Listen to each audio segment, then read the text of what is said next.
तर जय महाराष्ट्र. हे बघा, आता आपलं जीकेचं सिलेबस वनरक्षकचं कव्हर करणं लय अवघड आहे.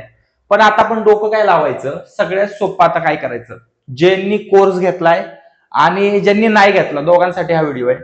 ज्यांनी नाही घेतला, आपण युट्यूब चॅनलवरती जीकेचे जेवढे क्वेश्चन्स आपल्याला म्हणतात ना डेली, जेवढे मॅग्ना पॉसिबल होतील ते पीवायक्यू सॉल्व्ह करून घेणार. आणि संभाव्य क्वेश्चन्स म्हणजे त्याच्या रिलेटेड आसपासचे क्वेश्चन्स काय येऊ शकतात आणि काय केलं पाहिजे त्याच्यानुसार आपण सिलेबस कव्हर करून घेऊया. आणि राहिली गोष्ट, कोर्समध्ये जे इम्पॉर्टंट व्हिडिओ असतील ते आपण इथे चर्चा करेन, त्यानुसार ते आपण अपडेटेड करत राहू. ठीक आहे. आता जेवढे पण मागच्या वर्षी 15 क्वेश्चन आले होते त्याचे आपण पूर्णपणे विश्लेषण करू आणि त्याच्यावर चर्चा करू, जेणेकरून येणाऱ्या एक्झाम मध्ये चान्सेस असतात की 50 ते 60% ह्याच्या रिलेटेड क्वेश्चन येऊ शकतील. ठीक आहे. तर आता बघा, आता सगळ्यात पहिला क्वेश्चन काय होता आपण त्याच्यावर चर्चा करूया. बघा, आता क्वेश्चन काय आलंय की महाराष्ट्राच्या, ठीक आहे, महाराष्ट्राच्या शेजारील राज्याच्या बाबतीतील खालीलपैकी कोणते सत्य नाही. ठीक आहे. आता बाबा सत्य नाही हे सगळं मान्य आहे. चला, तुम्हाला असा क्वेश्चन आला, ठीक आहे. आता तुम्हाला माहिती काय पाहिजे, दिशा माहिती पाहिजे. अरे तुम्हाला खालची आणि वरची दिशा कळत नसेल तर हा प्रश्न सोडवणार कसा. पहिली गोष्ट, अरे महाराष्ट्र राज्य आहे कुठं हेच माहिती नसेल तर तुम्हाला सुटणार कसा हा प्रश्न. म्हणजे तुम्हाला काय माहिती पाहिजे, महाराष्ट्र काय पूर्ण भारताचा मॅप तुम्हाला माहिती पाहिजे. माहित नसेल तर तुमच्या शेजारी कुठली पोरगी राहते हेच माहित नाही तर तुम्ही दिशा कुठली सांगणार. ठीक आहे. मेरे सामने वाली खिडकी में एक चांदसा तुकडा रहता था. तसंच आहे की आपल्या महाराष्ट्राच्या साईडला काय काय राहतं या, कुठलं कुठलं राज्य आहेत ते तुम्हाला बघणं गरजेचं आहे. आपण थोडक्यात चर्चा करूया. ह्याचा हा डीप व्हिडिओ तर नाहीये कारण आपण पीवायक्यू विश्लेषण करतोय, पण जेवढ्यात समजते तेवढं समजून घ्या. बघा, आपलं जे महाराष्ट्र आहे, ठीक आहे, ते भारताच्या कुठेतरी मॅपमध्ये आहे, असं असं समजून घ्या. हे कुठेतरी असं असं आपला भारत मॅप आहे आणि आपलं महाराष्ट्र कुठे इथं कुठेतरी आहे असं समजा. ठीक आहे, समजलं. आणि इथं समुद्र किनारी आहे, तो कितीचा आहे बाबा,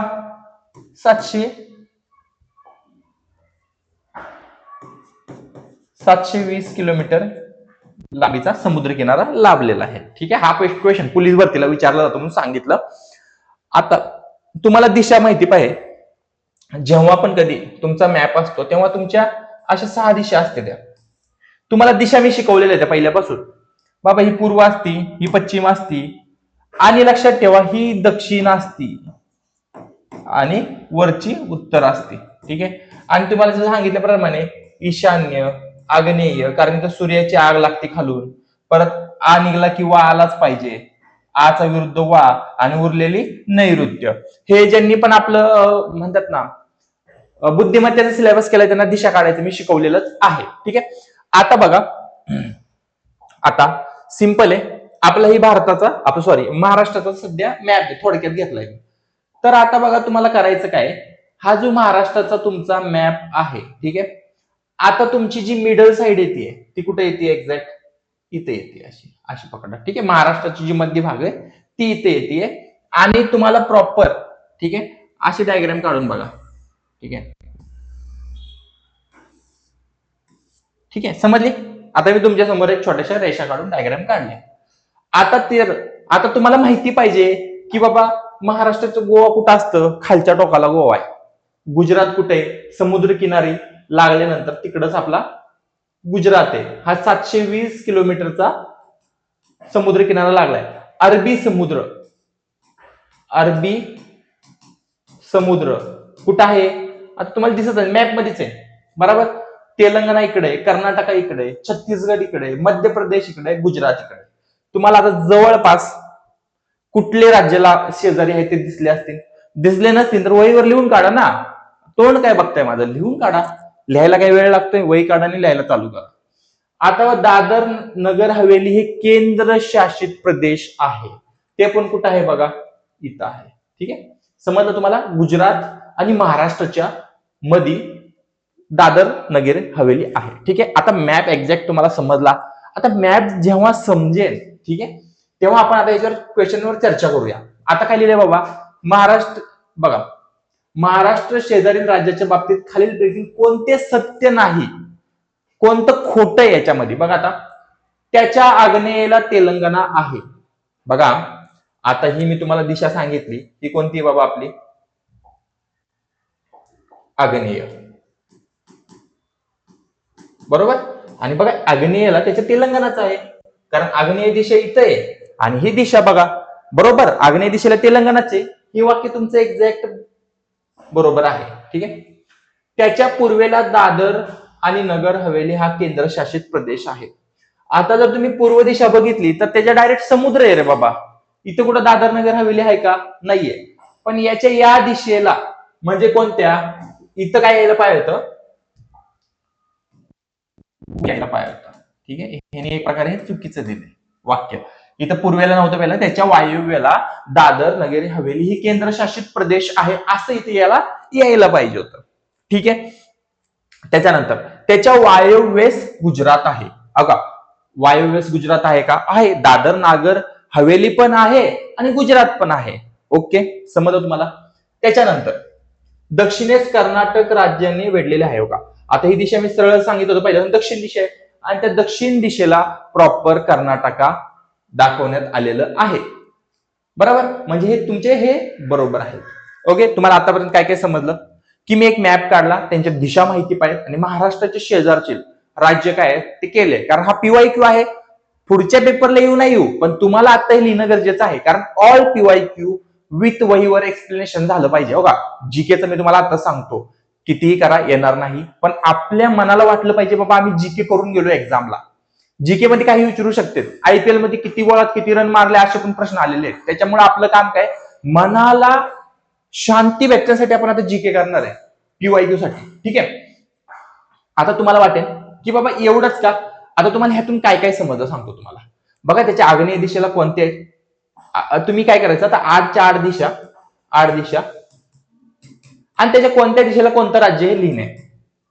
ठीक आहे, जेणेकरून तुमचा हा अभ्यास होईल. समुद्र किनारे, महाराष्ट्राच्या कोणत्या दिशेला कोणता समुद्र आहे ते समजलं. आता अरबी समुद्र तर समजलं. ठीक आहे. परत अजून एक क्वेश्चन देतो तुम्हाला, नदीवरती असंच एक तुम्हाला एक स्टडीसाठी देतो. नदीमधील कोणत्या नद्या, ठीक आहे, अरबी समुद्रात मिसळतात आणि या समुद्रात मिसळतात ते तुम्हाला लक्षात ठेवायचे. आतापर्यंत मी तुम्हाला छोटासा होमवर्क दिलाय, हा होमवर्क लिहून ठेवा. नद्यांबद्दल कोणत्या दक्षिण वाहिनी आहेत आणि कोणत्या पूर्व वाहिनी आहेत, नदीचं काय करायचं तुम्हाला लक्षात ठेवा. एकच होमवर्क दिलाय तुम्हाला ह्या क्वेश्चन मधून, दक्षिण आणि पूर्व. काय दिला तुम्हाला, कोणती नदी दक्षिण वाहिनी आणि पूर्व वाहिनी काढायचे, हा तुमचा होमवर्क. 8 दिशा लिहायच्या, दिशा आणि कोणतं राज्य कोणत्या दिशेला आहे तेवढं तुम्हाला आता लिहायचंय. पहिला क्वेश्चन संपला आपला इथंच. ठीक आहे. Okay, with good explanation. मला वाटतं की ह्याच्यात तुमचा काय डाऊट राहिला नाही पाहिजे. ओके, आता नेक्स्ट क्वेश्चन घेऊया आपला सेकंड वाला. आता बघा, पवन ऊर्जा क्षमतेनुसार भारताचे स्थान 2022 जागतिक स्थिती. ओके, अहवालानुसार किती? हा क्वेश्चन कुठला होता आपला बाबा, हा 22चा होता. 22चा अहवाल होता. ठीक आहे. पण मी काय केलं बाबा, आता आपली एक्झाम जर 26 मध्ये येणार आहे, ठीक आहे, तर आपण 25चा अहवाल बघितला तर आता तो कितव्या क्रमांकावर गेलेला आहे, 3रा. म्हणजे एक स्थान आता प्लस झालेलं आहे आपलं. म्हणजे तेव्हा 4थ्याला होतं. ठीक आहे. जर 22चा आला चुकून तर बाबा तिथं 4थं पाहिजे. पण बऱ्यापैकी 99% आता विचारणार काय, 25 मधून 25च्या अहवालानुसार तर आपलं काय बाबा 3ऱ्या क्रमांकावर आहे. ठीक आहे. आणि पवन ऊर्जा क्षमतेमध्ये 4थ्या क्रमांकावर आहे. ओके, माझ्याकडनं एकूण नवकरणीय ऊर्जा क्षमतेत जगात 3रा क्रमांक आहे आणि पवन ऊर्जा भारताचे अध्यक्ष ऊर्जा 22 स्थान, रिन्युएबल अहवालास कितवे आहे. ठीक आहे. थोडा कन्फ्युजिंग आहे, बट नवीन एकूण क्षमतेत आणि पवन ऊर्जा क्षमतेत. ओके, टॉप 5 देशांमध्ये. ओके, आता थांबा, मला हा प्रश्न समजला. आता ह्याचा एक प्रॉपर अहवाल समजल्यानुसार, ठीक आहे, आता प्लस एक स्थान येणार नाही. जर सेम टू सेम क्वेश्चन आला, काय आला, सेम टू सेम आला, ठीक आहे, तर तुम्हाला काय लिहायचं, 4थं स्थान हाय असं लिहायचं तुम्हाला. ठीक आहे, स्थान मध्ये बदल नाहीये. पण एकूण नवकरणीय ऊर्जा क्षमतेत असेल तर जगातला 3रा क्रमांक लिहायचा. सौर ऊर्जा क्षमता आलं तर टॉप 5 देशांमध्ये. मग आता टॉप 5 देशांमध्ये त्याचा एक्झॅक्ट आकडा काय लिहावा लागेल तुम्हाला, की 3राच लिहावा लागेल. आणि पवन ऊर्जा क्षमतेत 4थ्याला यावं लागेल. आणि लक्षात ठेवा सगळ्यात मोस्ट इम्पॉर्टंट म्हणजे लय विचारलं जातं 2030चं लक्ष्य काय आहे? 500 गिगावॅट नवकरणीय ऊर्जा. हे तुमचं इम्पॉर्टंट माहिती पाहिजे या क्वेश्चन मधून. आपल्याला पहिल्या क्वेश्चन मधलं समजलं, मॅप काढला होता. त्यानंतर मी तुम्हाला एक होमवर्क दिला की बाबा नद्या कुठं जातात, पूर्व जाती का पश्चिम जाती बघायचं. ठीक आहे. त्याच्यानंतर आपण काय केलं बाबा, अहवाल बघितला. हा 2022चा होता. पण पवन ऊर्जा क्षमतेतला अहवाल सेम टू सेम 25 मध्ये तसाच आहे. आपली रँक काय बदलली नाही. पण नवकरणीय ऊर्जा क्षमतेत एकूण नवकरणीय ऊर्जा क्षमतेत बाबा 3ऱ्या क्रमांकावर आहे. आणि भारताचं बाबा 2030 मध्ये 500 गिगावॅटचं नवकरणीय ऊर्जेचं एक लक्ष आहे. आतापर्यंत आपण एवढाच अभ्यास केलाय. फक्त अभ्यासावर लक्षच द्या, दुसरीकडे कुठे लक्ष देऊ नका. नाही बाबा चॅटिंग करत बसू नका. हाईट काय काय बघत बघत चॅटिंग करते. आता बाबा आपण काय केलं, एक अहवाल बघितला. पण समजा काही अजून अहवाल आहेत, आपण ते पण बघून घेऊया. हे खूप कमी अहवाल आहेत, जवळपास 2 पानं भरतात अहवालाची. पण आपण त्यातली थोडी इम्पॉर्टंट अहवाल घेऊन आलोय. जसं की जागतिक नवोन्मेष निर्देशांक ग्लोबल इनोव्हेशन इंडेक्स किती आहे बाबा? 38 आहे. ठीक आहे. ठीक आहे. परत जागतिक आनंद निर्देशांक 118. ठीक आहे. भ्रष्टाचार धारणा करप्शन मध्ये पण बघा बाबा आपला नंबर एकदम टॉप मध्ये चालू आहे. ठीक आहे. जागतिक ग्लोबल जेंडर गॅप इंडेक्स 131 वा. स्त्री पुरुष मधला जो गॅप आहे तो.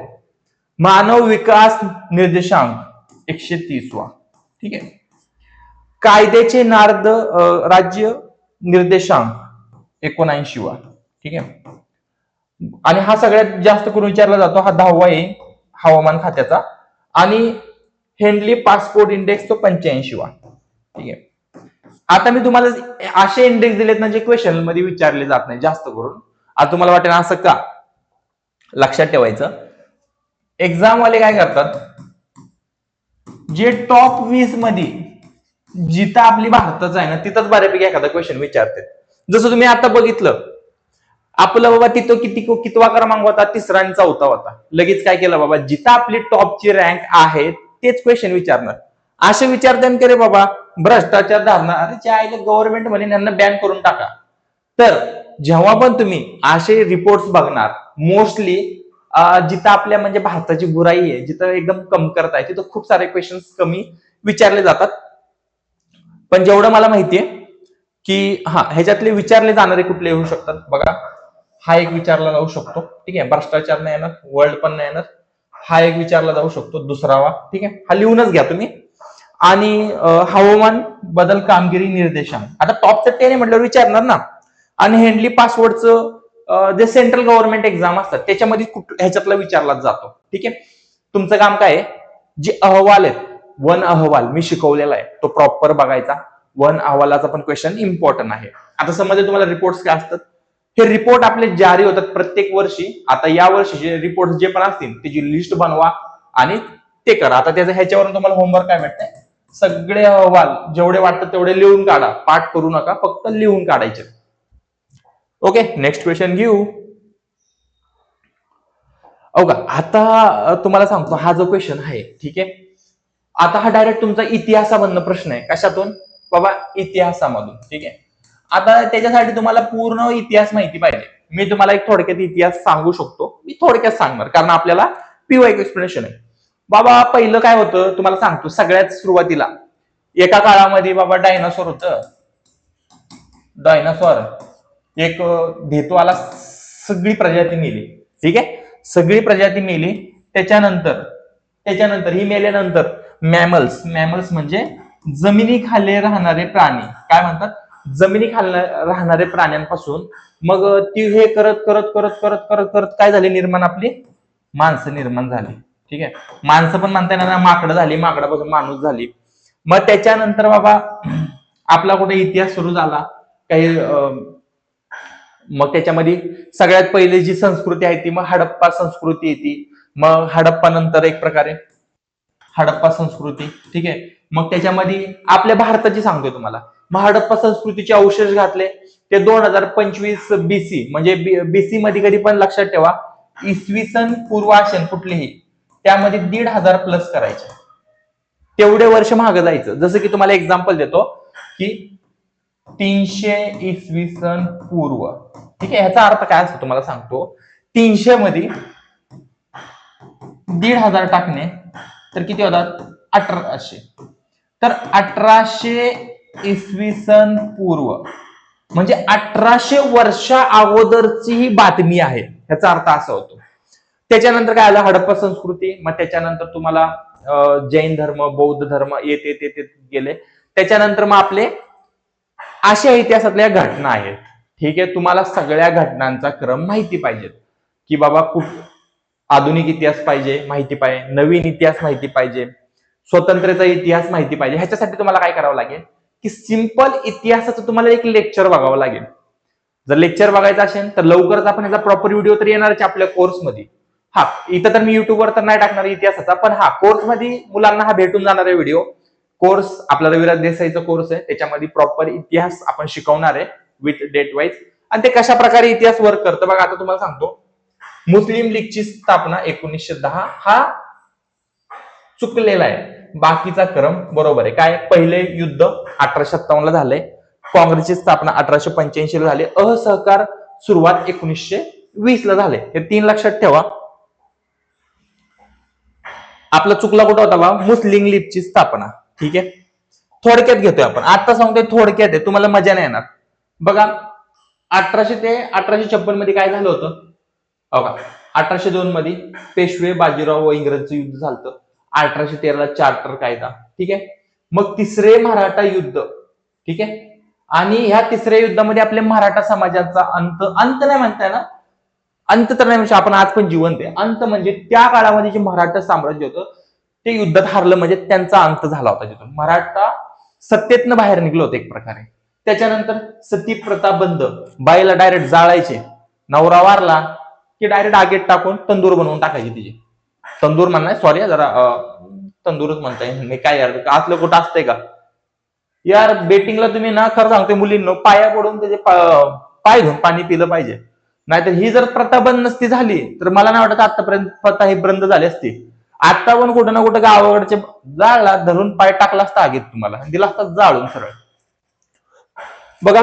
आणि मग 1835 ला शिक्षण ठराव. ठीक आहे, मग त्याच्यानंतर 1857 ला भारताचा पहिला स्वतंत्र ग्राम. ठीक आहे, आता इथं 1857 चा उठाव पण म्हणतात, आले फेमस उठाव आहे. ठीक आहे, याचा डीप लेवलचा स्टडी करावा लागेल. ठीक आहे, आणि भारताचा कारभार इंग्लंडच्या राणीकडे 1858 ला गेला. ठीक आहे, परत पहिली जनगणना बघा 1881 ला झाली. ठीक आहे, लक्षात ठेवा 1881 ला आपली पहिली जनगणना झाली होती, पण स्वतंत्र पूर्वाची. ठीक आहे, मग बघा 1885 ला राष्ट्रीय काँग्रेसची स्थापना झाली. आता हा क्वेश्चन आपल्याला म्हणजे विचारलंच होतं, बरोबर आहे का नाही, हा आपण बघितला आता. मग पुणे प्लेग व चाफेकर बंधुचक्राम 1897 ला पुणे प्लेग खूप आला होता. मग त्यानंतर 1905 ला बंगालची स्थापना आणि मुस्लिम लीगची स्थापना. बघा इथं चुकलं होतं, इथं काय 1906 आहे, मुस्लिम लीगची स्थापना 1906 आहे. 1909 ला मोर्ले मिंटो सुधारणा कायदा. मग 1914 ते 18 मध्ये काय झालं बाबा? पहिले महायुद्ध या वर्षात झालं होतं. ठीक आहे, 1914 ला सुरू झालं आणि 1918 ला पहिले महायुद्ध संपलं. त्याच्यानंतर चंपारण सत्याग्रह, ह्याच्यामध्ये महात्मा गांधींचा मोठा हात आहे. मग रोलट कायदा व जालिनवाला बाग हत्याकांड. आता रोलट कायदा काय असतो? ठीक आहे, ते आपण नक्की डीप लेवलच्या स्टडीमध्येच करावं लागेल. मग भारतीय सरकार अधिनियम. मग दुसरं महायुद्ध झालं, हे बघा भारतातलं नाहीये, भारतातलं नाहीये, हे युद्ध बाहेर चालू होतं. ठीक आहे, म्हणजे जगाबाहेरचं युद्ध आहे, जर्मनी, इटली, फ्रान्स ह्यांच्यातले. त्याच्यामुळं आपल्याला सध्या तर ह्याच्याबद्दल थोडी चर्चा करू नका. जेव्हा लेक्चर होतील प्रॉपर टॉपिक वाईज स्टडी करणार तेव्हा तुम्हाला हा इतिहास समजणार आहे. मग चले जाव आंदोलन, मग आझाद हिंद सहकार. ठीक आहे, आणि त्याच्यानंतर मग या गोष्टी 1950 मध्ये भारत प्रजासत्ताक आणि 1970 आपला भारत स्वतंत्र झाला. आता सगळ्यात मोठं म्हणजे असं बोलायला नाही पाहिजे, तुम्हाला एक छोटी गोष्ट सांगतो, हे कुठल्या इतिहासात नमूद नाहीये की बाबा लय जणांना वाटतं की बाबा आपण ही जी गोष्ट झाली, ठीक आहे, आपली ही जे भारत स्वातंत्र्य झालं, ठीक आहे, लय जणांना काय वाटतं की आपलं भारत स्वतंत्र आपल्या आंदोलनामुळे झालं. बघा, आंदोलनामुळे बिलकुल झालं नव्हतं. हे इतिहासात नमूद नाही, मी तुम्हाला एक चर्चेचा विषय म्हणून सांगतो की झालं काय होतं बाबा, की आपली नेव्ही असते ना, नेव्ही, ठीक आहे, नेव्ही,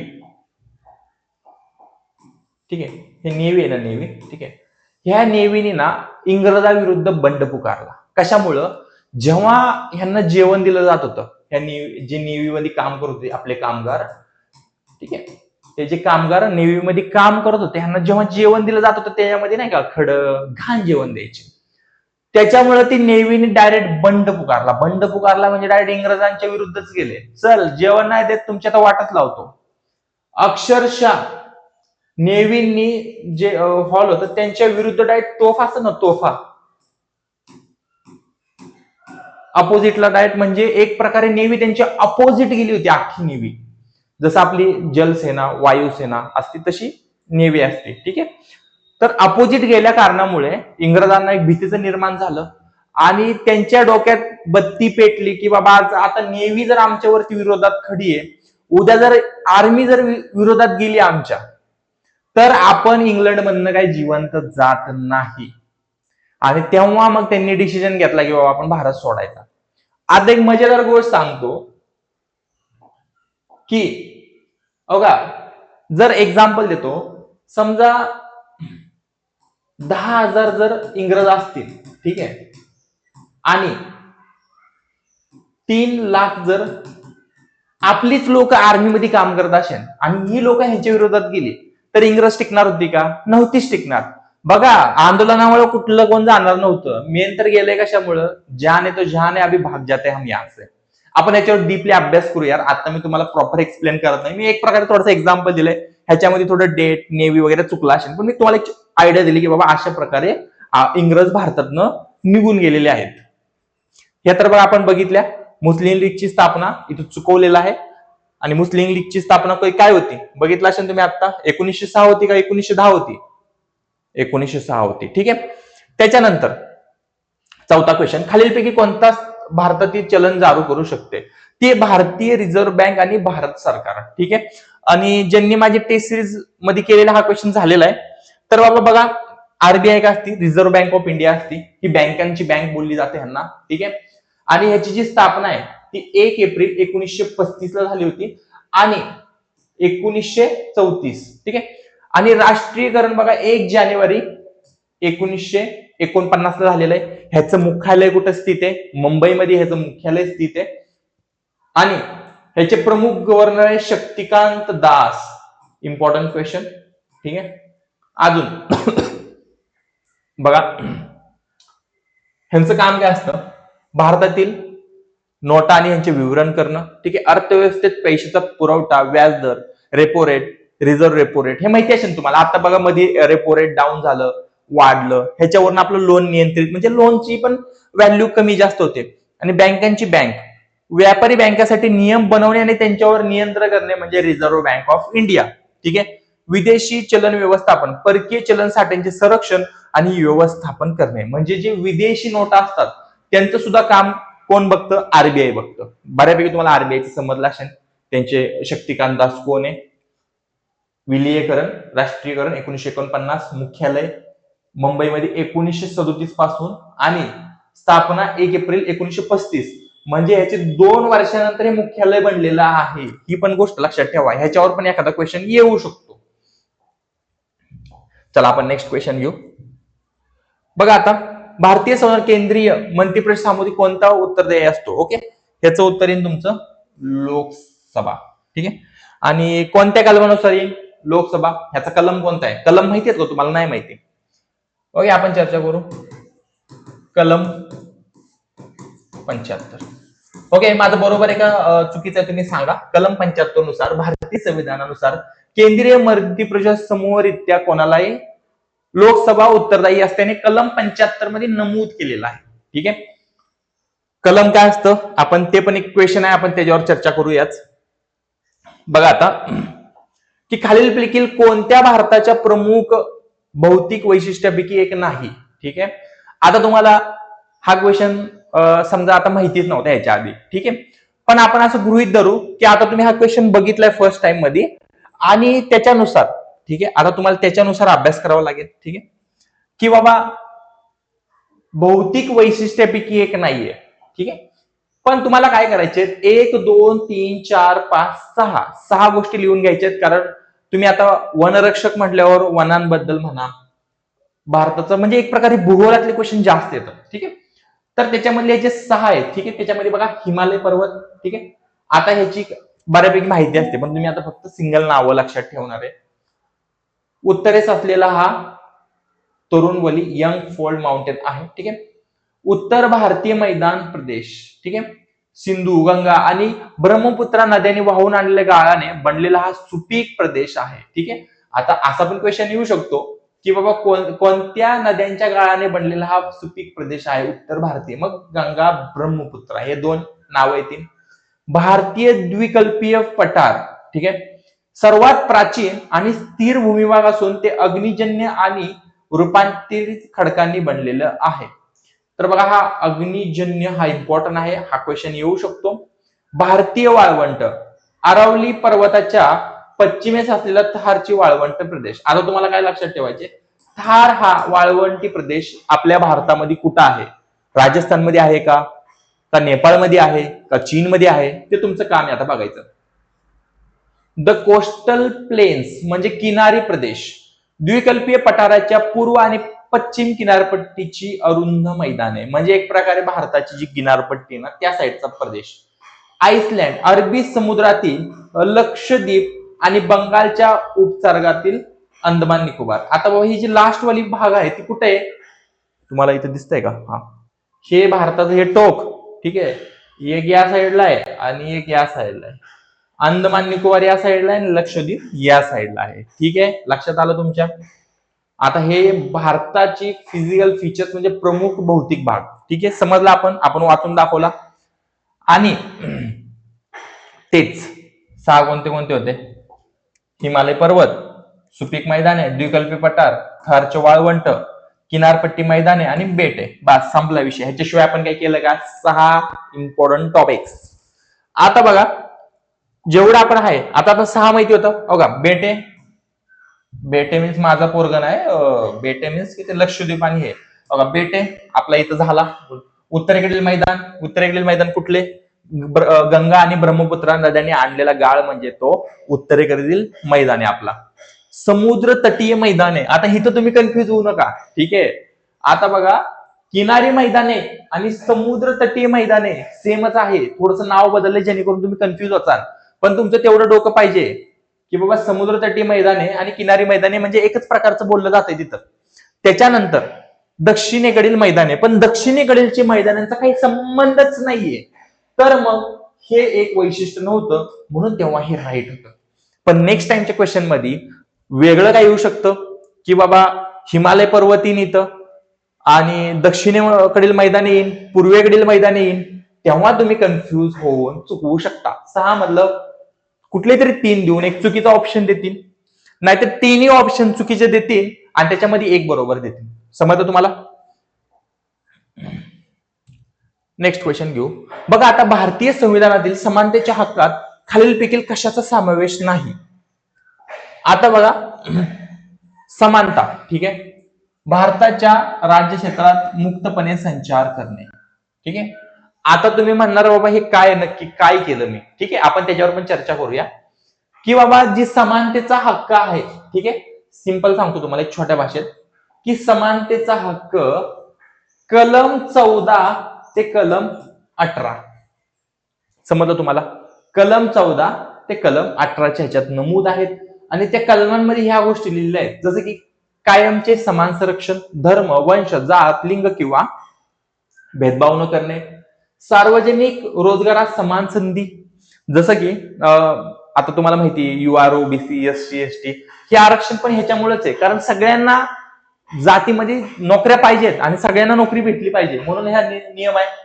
अस्पृश्यता सगळ्यात इम्पॉर्टंट, इतका इम्पॉर्टंट आहे बाबा, 10 वेळा 1000 वेळा प्रश्न विचारलाय.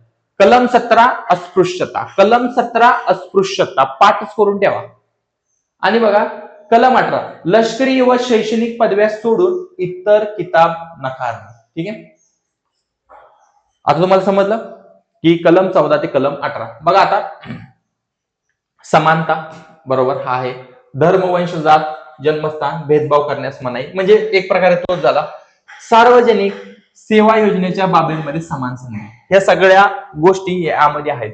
पण भारताच्या राज्य क्षेत्रात सर्वत्र मुक्तपणे संचार करणे समानतेच्या हक्कात नाहीये. बघा हे आहे, आपण करू शकतो, कळलं तुम्हाला, आपण करू शकतो, पण ते समानतेमध्ये येत नाही. डोक्याच्या वरून गेले, जाऊन दे. आता मी पुढे जे सांगतो ते लक्षात ठेवा.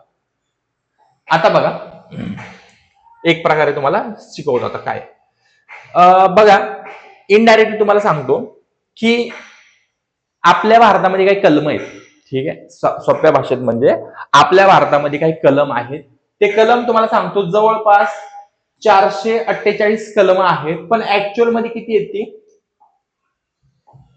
395. हे तुमचं राईट आन्सर 395 येणार. ठीक आहे, 395 आणि उपकलम ऍड होऊन 448 होते. ठीक आहे, पण तुमची आता कलम किती आहेत 395. हे तुम्हाला तोंडपाठ करायचे.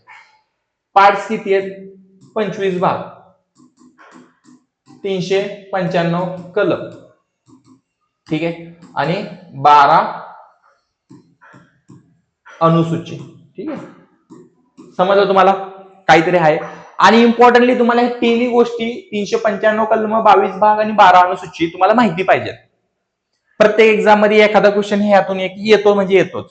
थोडक्यात आपण ह्या गोष्टी शिकणार आहेत, ते आपले सगळे सेपरेट लेक्चर व्हिडिओ होतील त्याचे. आता बाबा आपण ह्यातला फक्त आणि फक्त आर्टिकल बघू. बघा म्हणजे एक प्रकारे बघा आर्टिकल आणि भाग ह्यांचं मिनिंग आहे. बघा हे जे भाग आहेत ना, भाग ह्याचे 25 भाग केलेत. किती भाग केलेत बघा, एक प्रकारे हे जे 25 भाग केलेत आणि त्या भाग मध्ये 395 काय दिलेत कलम दिलेत. ठीक आहे, समजलं तुम्हाला, 25 भागात 395 कलम आहे. ठीक आहे, आता जसं की पार्ट 1 म्हणजे हा भाग 1 झाला. ठीक आहे, हा भाग 1 मध्ये 3 कलम दिलेत. काय दिलेत 3 कलम दिलेले आहेत. जसं की त्याला काय म्हणतात, त्याचं नाव पण दिलंय संघ आणि त्यांचे राज्य. भाग 1 ला काय दिलंय संघ आणि त्यांचे राज्य, आणि त्याच्यामध्ये 3 कलम दिलेत. समजलं. त्याच्यानंतर भाग 2 नागरिक तत्व. भाग 2चं नाव काय नागरिक तत्व. आणि जसं हक्काचे संरक्षण, पाकिस्तानमधून भारताच्या स्थलांतरित झालेल्या विशिष्ट व्यक्तीचे नागरिक तत्वाचे हक्क, भारतीय संविधानाचे प्रारंभी नागरिक तत्व. ठीक आहे, पार्ट 3 मध्ये काय आहे 12 आणि 13 म्हणजे काय मूलभूत अधिकार. आणि जो आपण बघत होतो आता तो समानतेचा अधिकार. त्या समानतेच्या अधिकार मध्ये हे काही सुद्धा जो पहिला होता ते, हा जर आपलं संसार म्हणजे म्हणतात नाही की तो भारताचे नागरिक तत्व मध्ये आला असतं की तो व्यक्ती कुठल्याही राज्यातून कुठल्याही राज्यात जाऊ शकतो, ते नागरिक तत्व मध्ये आलं असतं. म्हणजे तुम्हाला एक प्रकारे असे भाग जे 25 आहेत ते सगळे पाठ पाहिजेत आणि 12 अनुसूची सुद्धा पाठ पाहिजेत. ठीक आहे, छोट्या भाषेत शिकवलं तुम्हाला. तुम्ही सेल्फ पण अभ्यास करू शकता, या गोष्टी युट्यूबवर सगळं भेटतं. बघा आता महाराष्ट्राच्या धुळे जिल्ह्यातील 1857चा उठाव भारताच्या नैऋत्य पट्ट्यातील आदिवासी गटाच्या सहभागाने साक्ष देतो. बघा लक्षात ठेवा, आपण मगाशी इतिहासाचं काय बघितले होते. ठीक आहे, इतिहास बघितला होता. ते इतिहासामध्ये 1857 ला काही उठाव झाले होते. 1857 चे उठाव होते. त्या उठावातून थोडा क्वेश्चन आलेला आहे. उठावातून 1857चा उठाव झाला होता. तो उठाव काय होता तुम्हाला सांगतो एक प्रकारे, की त्याच्यावर आपण चर्चा करू की 1857 ला उठाव का करण्यात आला होता.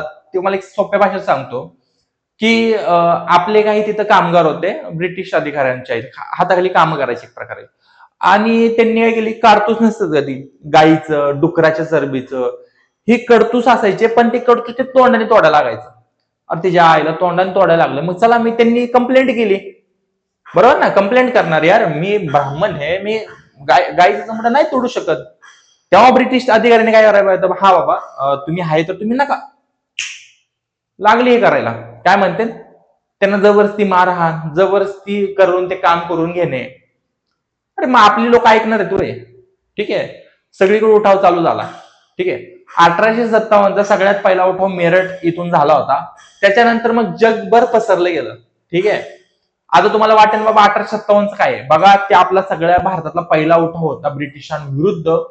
आणि 1857 नंतर 90 वर्षानंतर असे छोटे छोटे छोटे उठाव उठत गेले, कारण या उठावांची चिंगारी 1857 पासून चालू झाली होती.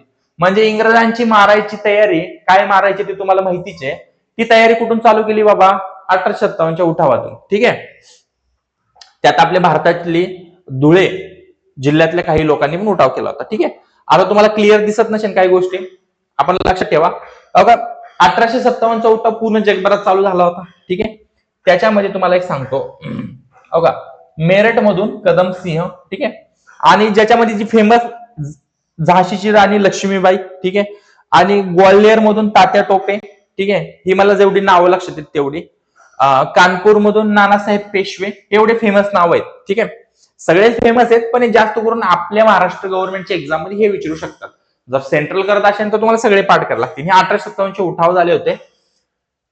धुळे येथे बिल्ल आणि स्थानिक सैनिकांनी कंपनीच्या जुलमी धोरणाविरुद्ध सशस्त्र संघर्ष केला. ठीक आहे. धुळ्यात उठाव झाला. अंदाजे 1908 बिल्ल विरोधाने अंदाजे 7 लाख रुपयाचा सरकारी खजिना लुटला. आणि धुळे शेवटी टॉपचे लोक आहेत. चला, ब्रिटिशांनी तेव्हा पण किती 7 लाखाचा रुपयाचा डायरेक्ट खजिना लुटला होता धुळेच्या लोकांनी. विचार करा मग. ठीक आहे. भिल्ल समाज आणि ख्वाजा सिंग यांनी धुळे भागात उठावाचे नेतृत्व केले. धुळे धुळे धुळे वाढीव होता. आता सांगतो, तुम्ही मजा घेता धुळेची, पण धुळेने बघा कसलं टॉपचं काम केलं होतं तिथं. डायरेक्ट 7 लाखाचा खजिना लुटून गायब. आणि पहिली ठिणगी हिंमत आली होती. ठीक आहे. परिणाम, कठीण आव्हान दिले आणि प्रदेश काही काळात इंग्रजांच्या हातून गेला होता. शेवटी धुळेची लोक ऐकत नाही. धुळेची लोक टॉपची लोक आहेत. तेव्हा सुद्धा गाज होते आणि आता सुद्धा गाज होते. ठीक आहे. मानण्याच्या बाबतीत वाढीव आहेत धुळेची लोक. चला, आपला 1857चा उठाव झाला. बघा, आता फॉरेस्ट रिपोर्ट. ठीक आहे. आता अहवाल आपण केलेला आहे, ह्याचा सेपरेट लेक्चर पण व्हिडिओ आहे, आणि तो 20.1% येतोय. ठीक आहे. भौगोलिक क्षेत्राचे सुमारे 20.1 येतोय. Indian state of forest report. ठीक आहे. हा 2022च्या अखेरीस येईल. आणि आता तुम्हाला जो क्वेश्चन विचारला जाईल, ठीक आहे, तो 2023च्या अहवालावरती विचारला जाईल. काय होईल? 2023चा अहवाल तुम्हाला करायचे. 22चा क्वेश्चन आहे, त्याच्यामुळे हा एवढा इम्पॉर्टंट सध्या नाही म्हणू शकत, पण 20 पॉईंट ते लक्षात ठेवा. आता बघा, भारतातील उष्ण कटिबंधीय चक्रीवादळात कोणते ती विधान ते योग्य? भारत हा पूर्व बंगालच्या उपसागराने आणि पश्चिमेला अरबी समुद्राने वेढलेला असल्यामुळे त्याचा आकार द्विकल्पीय असून उष्ण कटिबंधीय 2 महत्वाच्या ठिकाणी देखील उगम पावतात. या आईला आम्हाला आमचा इतिहास माहिती नाही आणि चक्रीवादळ कधी माहिती असायचं? समजलं तुम्हाला मी काय म्हणतोय? जेव्हा आपला इतिहास नीट नाही, भूगोल नीट नाही, आता कुठलं वेगळं चक्रीवादळ आलं या डोक्याची तुंतुनी तर वाजणार ना. अशा क्वेश्चनला काय मारायचा? जे मारता ते तुक्का मारून टाका. तुक्काच मारायचा. असा क्वेश्चन डोक्याच्या वरून माझ्या सुद्धा नाही समजला, तर मी सुद्धा माहित नाही असा क्वेश्चन मी पण नसता सॉल्व्ह केला. एखादा क्वेश्चन असतो तुडुक मुडूक क्वेश्चनला काय तुडुक मुडूक तुक्का मारणे. आता ज्यांनी अभ्यास केलाय ती म्हणतील सोपं आहे, पण आपल्यासारख्या नवीन विद्यार्थ्याला थोडी सोपं वाटतंय. आता मी पण तुक्का मारतो.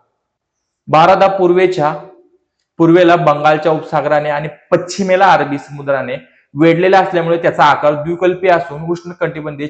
बघा, मी सांगितलं होतं भारताची समुद्र, बघा, पूर्वेला बंगाल आहे आणि पश्चिमेला अरबी समुद्र आहे. ही तर बरोबर वाक्य आहे. ठीक आहे. बंगालच्या उपसागराच्या बाबतीत मुख्यतः डिसेंबर आणि जानेवारी देखील निर्माण होतात. माझा पाय, हा बेंच पण ना. ठीक आहे. बंगालच्या उपसागराच्या बाबतीत चक्र डिसेंबर. ठीक आहे. फक्त विधान एक योग्य आहे, आपण असं टिक मारू शकतो. ठीक आहे. हा तर तुक्क्याचा प्रश्न होता. म्हणजे पहिलंच विधान योग्य आहे, दुसरं विधान चुकीचं आहे. डिसेंबर आणि जानेवारी महिन्यात देखील निर्माण होतात. ठीक आहे. बंगालच्या उपसागराच्या बाबतीत चक्रीवादळे मुख्यतः डिसेंबर आणि जानेवारी महिन्यात. आता स्टेटमेंट 2 का चुकीचं आहे हे तुम्ही चेक करायचंय. आणि हे कधी बाबा मुख्यत्व होतं ते बघा, जेणेकरून एक्झाम मध्ये पुढच्या फिरवून क्वेश्चन आला की आपल्याला चेंज करून लिहिता येईल. या गोष्टीने तुम्ही चर्चेत राहा. ठीक आहे. हा सोडून द्या क्वेश्चन, हा गेला गंगेला. ठीक आहे. ओके. अंगामी ही जात मीन्स काय असते? ट्राईब्स म्हणजे, आणि ही नागालँडची. ठीक आहे. समजलं तुम्हाला? अंगामी ही नागालँडची जात आहे. समजलं? आता बाबा अंगामी. ठीक आहे. मी काही चार्ट्स घेऊन आलो जेणेकरून बाबा आपलं काही चुकलं नाही पाहिजे. ठीक आहे.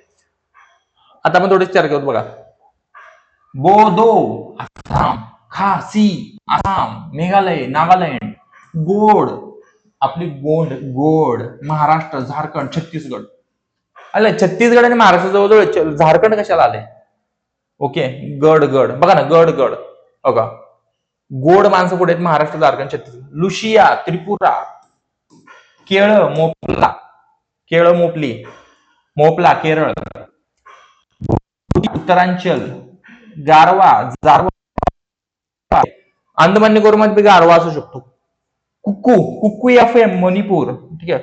कुरुख झारखंड, अकामिश्मी अरुणाचल प्रदेश, डाफला अरुणाचल प्रदेश. ओके ठीक आहे, मी वाचतोय, टेन्शन घेऊ नका तुम्ही. काय कोरबा महाराष्ट्र, हो. छोट्या नागपूरच्या पोरी लगेच हो म्हणतात तुम्हाला. काय हो, फक्त प्रपोज करा, छोट्या नागपूरच्या पोरी काय म्हणणार? हो. पाठ होऊन जाय ना हे मला आवडलं. डायलॉग पण मॅच झाला. बस्तर नागपूर, मुरिया. आता ह्याला काय करूया आपण? मुरियाला काय करता येईल रे? काय करता येणार? ठीक आहे. संथाल वीरभूम झारखंड, संथाल वीरभूम झारखंड, ठीक आहे. काय गुज्जर हिमाचल प्रदेश, गुज्जर के लोग रहते हिमाचल प्रदेश.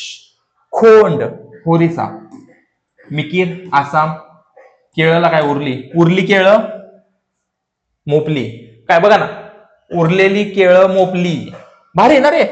उरली केळं मोपली म्हणजे केरळची उरली आणि मोपली, भारी आहे रे.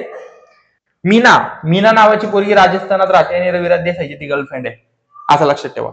ओरवोन पश्चिम बंगाल आणि झारखंड, तोडा निलगिरी पर्वत तोडून टाका.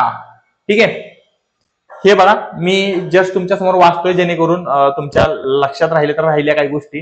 ह्याच्यातलं एक तरी लक्षात राहील, थोडं तरी लक्षात राहील ना. आपण करूया ना. अबोर अपातनी, ओके. मला आओ नागालँड में आओ और कुत्ता काट के खाओ. नागालँडची लोक कुत्र खातात, असं काही नाहीये रिअल मध्ये. ते खातात 100% खातात. अंगामी आओ नागालँड में कुत्ते खाओ. कोल छत्तीसगड, कोटा छत्तीसगड मध्ये कोटा आहे. कोटा कसला कोटा समजून घ्या. मुंडा झारखंड मध्ये सोना मुंडा म्हणजे चंगा मुंडा म्हणतात ना. कोलमची भात आंध्र प्रदेश मध्ये. चुतिया आहेस का रे? चुटिया आसाम मध्ये चुतिया आहे लोक आहेत. चेंचू आता बोलायला नको, आंध्र प्रदेशला लहान होऊन जाईल. गारो मेघालय, आसाम, नागालँड. बैगा छत्तीसगड, झारखंड. भिल्ल हा इम्पॉर्टंट आहे, लक्षात ठेवा. भिल्ल जातीचे लोक इम्पॉर्टंट आहे राजस्थान आणि छत्तीसगड मध्ये. बदगा निलगिरी पर्वत. भोट हिमाचल प्रदेश. लेप्चा सिक्कीम. वारली यार महाराष्ट्राला असलंच काय नाव आहे ते? वारली, मेली, केळी, आईला वारली नाव आलं शेवटी. एवढं वाचलं आणि महाराष्ट्राचं नाव काय? वारली सॉरी, मी आता सांगतो, मला ह्या ट्राईब्स माहिती नाहीयेत. मी एक लक्षात राहण्यापुरती बोलतो. एखाद्या यार मग परत व्हिडिओ टाकून मला लपावं लागेल गोधडी घेऊन. अवघड आहे बाबा लोकांचा आजकाल. चकमा देऊन मला पळावं लागेल त्रिपुरामध्ये. जर मी अशा ट्राईब्सला काय बोलतोय फनी मध्ये, तर मला चकमा देऊन कुठं जावं लागेल? त्रिपुरात जावं लागेल, कारण मी वारली जातीवर काहीतरी बोललोय. गड्डी मेथीची गड्डी हिमाचल प्रदेश. जयंती मेघालय. बघा आता तुम्हाला एक सांगतो, तुम्हाला वाटत असेल की मी ट्राईब्स एक प्रकारे एक्सप्लेनेशन केले. मे बी आपल्या ट्राईब्सचा आपल्या कोर्समध्ये वेगळा व्हिडिओ घेऊ, जेणेकरून फनी कंटेंट मध्ये सगळ्या ट्राईब्स घेऊ. ऑल इंडिया घेऊ, महाराष्ट्राचे सेपरेट घेऊ, महाराष्ट्रातल्या वेगवेगळ्या राज्य म्हणू शकतो का आपण, काय जिल्हे. ओके, जिल्ह्यांमधल्या वेगवेगळ्या कास्ट बद्दल, ट्राईब्स म्हणजे काय, जमात, त्यांची आपण चर्चा करूया. ठीक आहे, बऱ्यापैकी जे व्हिडिओतून लक्षात राहिलं तेवढं राहिलं. त्याच्यानंतर महाराष्ट्रातील रौलट कायद्याच्या संदर्भात योग्य नाही. ठीक आहे,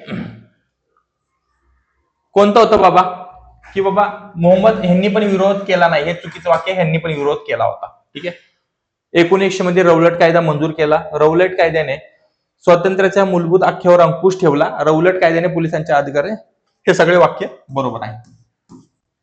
बाबा रौलट कायदा लय डेंजर होता आणि त्या रौलट कायद्यामुळं जालियनवाला बाग हत्याकांड पण झालेला आहे. ठीक आहे, लय मोठी घटना आहे. आपली इतिहासाच्या व्हिडिओमध्ये हे दिसूनच येईल तुम्हाला. बाबा ह्याचं म्हणणं काय होतं की हा जो रौलट कायदा होता, ठीक आहे, एक प्रकारे आपल्या स्वतंत्र चळवळ चिरण्यासाठी, म्हणजे आपण जे स्वतंत्रच्या चळवळी करायचं ती एकदम दबाव करण्यासाठी यांचे रूल काय होते, त्यांना काळा कायदा पण म्हणतात, रौलट कायद्याला काळा कायदा पण म्हणतात. विन चौकशी अटक, म्हणजे साला तू काही कर, म्हणजे समज नाही का, तू एक प्रकारे आता सध्या आहे काय घेणं नाही, मला आला अटक करायचंय, अटक केली. दुसरा, अटक केलेल्या व्यक्तीला कुठला न्यायालय नाही काय नाही, डायरेक्ट जेल आणि डायरेक्ट दीर्घकाळ म्हणजे 2 वर्षाची तुरुंगवास. अपील बंदी, जेलमध्ये टाकला की त्याला अपील देणारा कोण नाही. त्याच्यानंतर प्रेस, कोणी सुद्धा मीडियावरती व्हिडिओ दाखवणार नाही, म्हणजे एक प्रकारे तुमची खोलून मारली जायची, ह्याचा अर्थ हाच होता. आणि त्याचे परिणाम, जनरल डायरला डायरेक्ट ठोकला होता या काय विरोधातून. ओके, सॉरी, जनरल डायरने, मी जनरल डायरला बघा ना, मी किती जोश मध्ये बोललो, आपल्या लोकांना डायरेक्ट अशा बंदुकीने गोळ्याने मारला होता जनरल डायरने, ठीक आहे. आणि ह्याची पण पुढची लई स्टोरी आहे, जनरल डायरला पण कुणी मारलाय तुम्ही बघा, त्याला सर लय बेकार मारलेलं आहे, जनरल डायरला लय बेकार मारलाय, कुणी मारलाय तुम्ही एकदा युट्यूबला बघा, त्याची पूर्ण स्टोरी आहे, मजेदार आहे, ठीक आहे. त्यामध्ये खूप दुःखद घटना होत्या आपल्या इतिहासाच्या. आता आपण बसलोय निवांत, पण जुन्या काळातल्या लोकांनी खरंच लय स्ट्रगल केलाय. ही पट्टी कुठे गेली, या आईला पट्टी शोधायला लागलोय मी, पट्टी गावायचं नाव नाही. बघा आता, ज्या ठिकाणी भगवान औषध दबून दफन केले जाते त्याला स्तूप म्हणतात, ठीक आहे. जेव्हा इतिहासाचा व्हिडिओ बघता आणि जेव्हा आपण छोटे छोटे एक्सप्लेनेशन करून, तेव्हा तुम्हाला समजून काय, जे अवशेष सापडले होते त्याला स्तूप असे म्हणतात. परत महाराष्ट्र वन विभागाचे मुख्यालय नागपूर येथे आहे, आणि ह्याची थोडी चर्चा करूया. वेट, मी काय ह्याचं काही हेच नाही घेतलं, ह्याचं काही ओके, ठीक आहे. बघा, महाराष्ट्र वन विभागाचे मुख्यालय कुठे आहे, नागपूरमध्ये, ठीक आहे. सध्या आता मी ह्याची काही माहिती लिहिलेली नाही, पण तुम्हाला थोडक्यात सांगतो. आपले वनमंत्री जे आहेत, ठीक आहे, ते आहेत भूपेंद्र यादव, लक्षात ठेवा. आणि महाराष्ट्र वनमंत्री जे आहेत, हे येऊ शकते एखादा क्वेश्चन, गणेश नायर. या 2 गोष्टी लक्षात ठेवायला, ठीक आहे.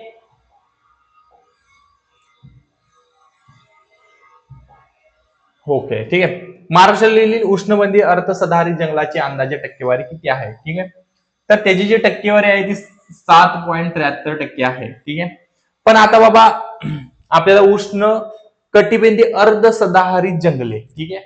मग आपल्याला एक प्रकारे आता जर पुढच्या वेळेस काय करावं लागू शकतो, सदाहरित वने, निब सदाहरित वने, कटिबंधीय सदाहरित वने, कटिबंधीय आर्द्र पानझडी वने, अरण्य, ठीक आहे. आणि उष्ण कटिबंधीय सूक्ष्म पानझडी वने आणि उष्णकटिबंधीय काटेरी वने, ह्या सगळ्यांची थोडी थोडी माहिती घ्यायची, किती टक्के आहे ह्याची माहिती घेणे, कारण ह्याच्यावर लय चान्सेस आहेत नेक्स्ट एक्झाम मध्ये पण क्वेश्चनिंग येणार तुम्हाला, तर ह्याचा पण तुम्हाला अभ्यास करायचा आहे. महाराष्ट्र विशाल राज्य आहे, आम्हाला सुद्धा माहिती आहे. 61,935 किलोमीटर वर्ग जमीन वनाखाली आहे, 20.10% आहे. महाराष्ट्रातील वनाखालील प्रदेशाचे एकूण भूक्षेत्राचे प्रमाण 20.10% आहे. महाराष्ट्रातील भारतातील वनक्षेत्रामधील महाराष्ट्राच्या वनक्षेत्राचे प्रमाण 8% आहे. महाराष्ट्रातील सर्वाधिक जंगले असणारा विभाग नागपूर आहे, आणि सर्वात कमी विभाग असणारा मराठवाडा औरंगाबाद आहे आणि नागपूर आहे. लक्षात ठेवा गोष्टी. गडचिरोली हा सर्वाधिक जंगल असणारा जिल्हा आहे. या पण क्वेश्चनिंग येऊ शकतात, ठीक आहे. आपण प्रॉपर थोडी चर्चा केली, आणि ह्याचे आपले जेव्हा कोर्स असेल ह्याची पण आपण लवकरात लवकर स्टडी करून घेणार आहे. हे आपले नोट्स PYQ रिलेटेड ह्याचे प्रॉपर नोट्स आणि प्रॉपर व्हिडिओज येणार आहेत आपले कोर्सेस मध्ये, ठीक आहे. बघा आता, ओके, 15 क्वेश्चन झाले का, नाईस. तर बघा, जर तुम्हाला वाटत असेल की प्रत्येक PYQ एक्सप्लेनेशन, बघा आता युट्यूब वरती कसं येणार माहिती आहे का तुम्हाला, की टेस्ट 1चा आला तर टेस्ट 6चा येणार, मग टेस्ट 8चे, हे जर मधले व्हिडिओ पण पाहिजे असतील तर तुम्हाला नक्कीच आपला कोर्स जॉईन करावा लागेल. सेपरेट लेक्चर पाहिजे असेल तर तुम्हाला कोर्स जॉईन करावा लागेल फॉरेस्ट गार्डचा. ह्याची लिंक माझ्या युट्यूब चॅनलच्या खाली दिलेली आहे. तुम्ही त्या लिंकवर जावा, ऍप डाउनलोड करून तुम्ही प्रॉपर कोर्स विकत घेऊ शकता.